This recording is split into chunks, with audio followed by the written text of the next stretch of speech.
La métropole de Lyon est principalement alimentée en eau potable par les captages de Crépio-Charmy. Pour pallier un éventuel problème sur cette ressource principale, l'usine de potabilisation de la Pape puise l'eau dans le lac de Miribel-Jonage. Conséquence directe du réchauffement climatique, ce lac subit une prolifération d'algues qui ne permet plus d'utiliser la filière de traitement actuelle en été. Eau du Grand Lyon a imaginé une solution de pompage déportée flottante déployée dans un temps record grâce à la réactivité des équipes et des entreprises locales, en lien avec le Grand Parc de Miribel-Jonage et la métropole de Lyon.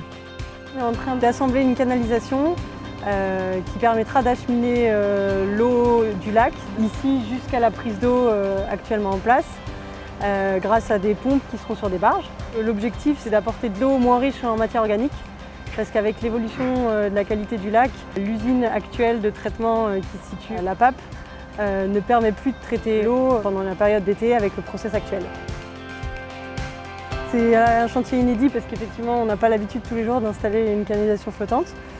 Et c'est aussi un test pour des investissements futurs, donc vérifier qu'à long terme la qualité de l'eau reste meilleure au point de prélèvement étudié et de pouvoir acheminer la quantité d'eau suffisante en cas de crise. Une solution de secours parce qu'on ne dépend pas de la même ressource en eau. Et donc si jamais il y a une pollution au niveau du Rhône ou du champ captant, là on a une ressource qui est complètement indépendante. Ce tuyau, il va servir à prendre de l'eau. On va mettre en place des barges, des pontons, des pompes immergées.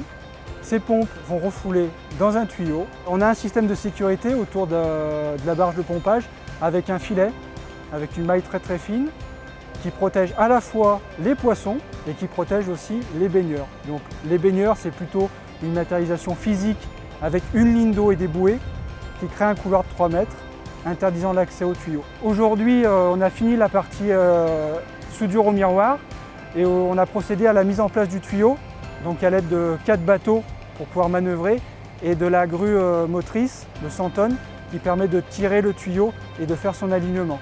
Une fois que le tuyau est aligné, on vient le fixer à la prise d'eau et on vient abaisser les ancres pour pouvoir fixer le tuyau au fond du lac.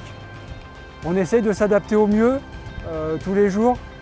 C'est vrai que c'est intéressant en termes de prise de compétences. J'avais fait d'autres chantiers pour le groupe, mais jamais un chantier de cette ampleur et de cette complexité en termes de contraintes ou d'aléas extérieurs.